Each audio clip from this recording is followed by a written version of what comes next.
Hey guys, welcome back to another Lexa Dixon movie review. I think this is the first one I've done in a very long time, and the first one for 2019. But I just saw Tolkien yesterday, and I just want to rave on about how good it is, pretty much.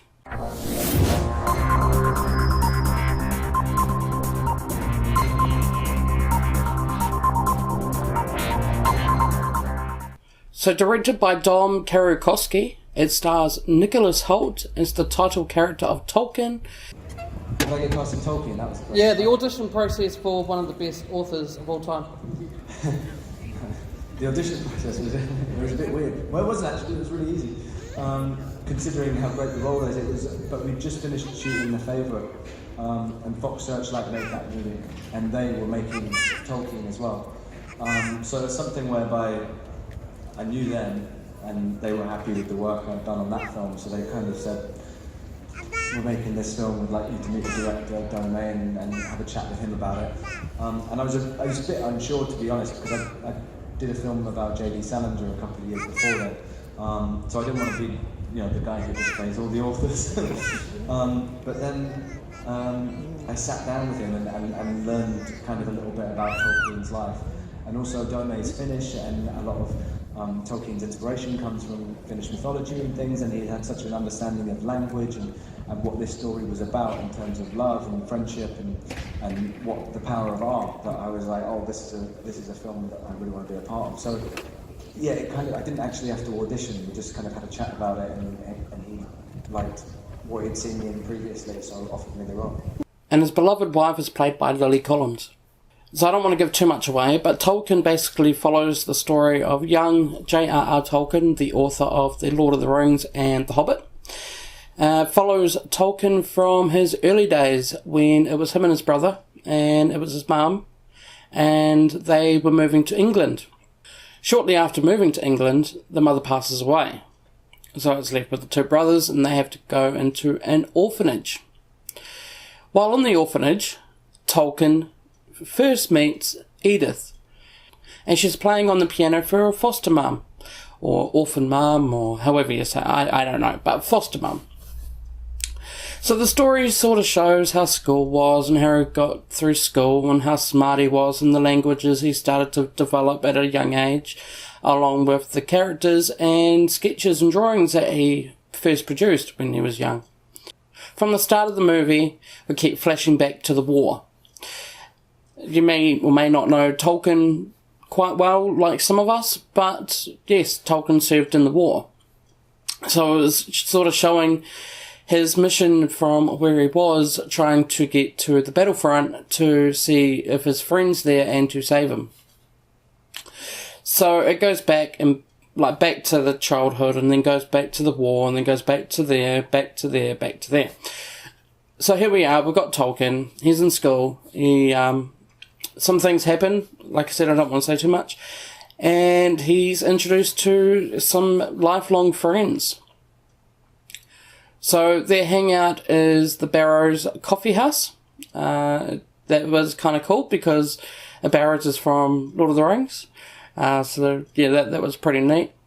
And then these four friends formed the TCBS, which is the Tea Club Barovian Society, which is their little way of trying to make the world a better place. So trying to catch up now, basically we've got an older version of Tolkien, which is Nicholas Hoult.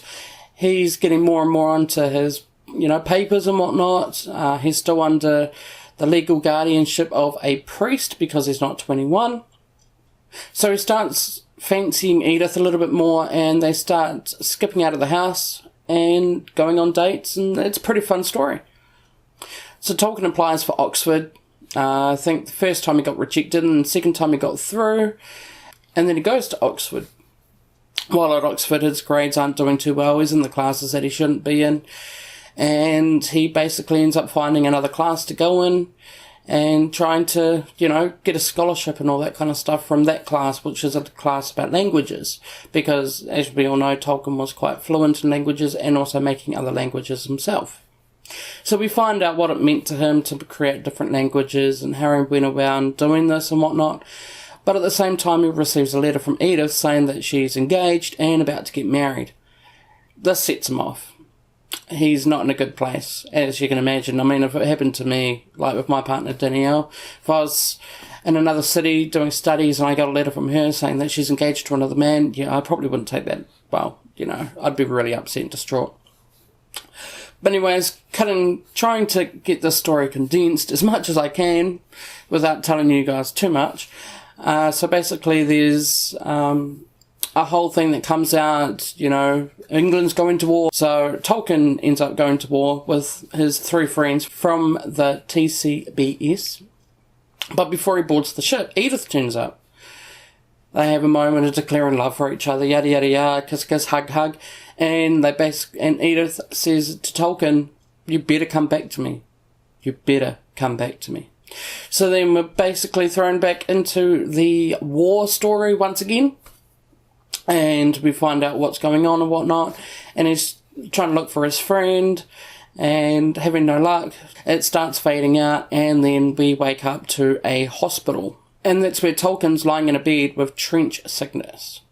And next to him is Edith, who has not left his side since the while that he's been in hospital. So then apart from that, they grow up, they have kids, and right at the end, pretty much, you see him write, in a hole in the ground, there lived a hobbit.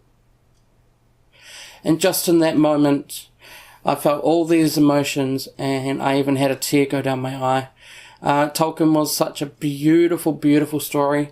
Definitely a beautiful piece of cinema history. I know the Tolkien estate wasn't too fond of it, and for their reasons, that's fine, but personally for me, I loved it.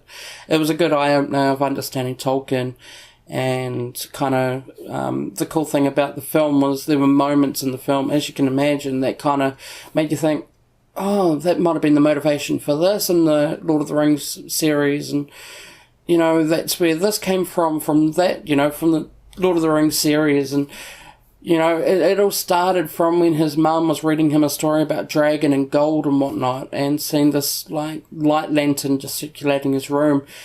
You saw this little spark begin in his eyes, and you knew that, it was the Tolkien that we all grow to love.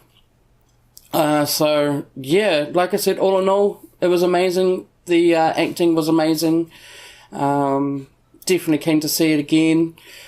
And, yeah, so that's my review for Tolkien. If you're undecided, definitely go see it at least once. If you're a big fan of Lord of the Rings and The Hobbit, definitely go see it. Or if you're a big fan of Tolkien, or anything relating to Tolkien, then you want to see it. If you don't think you want to see it, then you want to see it. It's really good. It's a real good, real-life drama biography. And, yeah, I was thoroughly impressed. So, with this film, because there's always room for perfection, I'm going to give it a 9 out of 10. And I hope that when you go and see it, you drop a comment below and let me know what you thought of the film. Because, like I said, I'm keen to see it again. Alright, that's been me and my review for Tolkien. Hopefully you enjoyed it as much as I did. Go out and see it. You won't be disappointed. Until next time, see you on the flip side.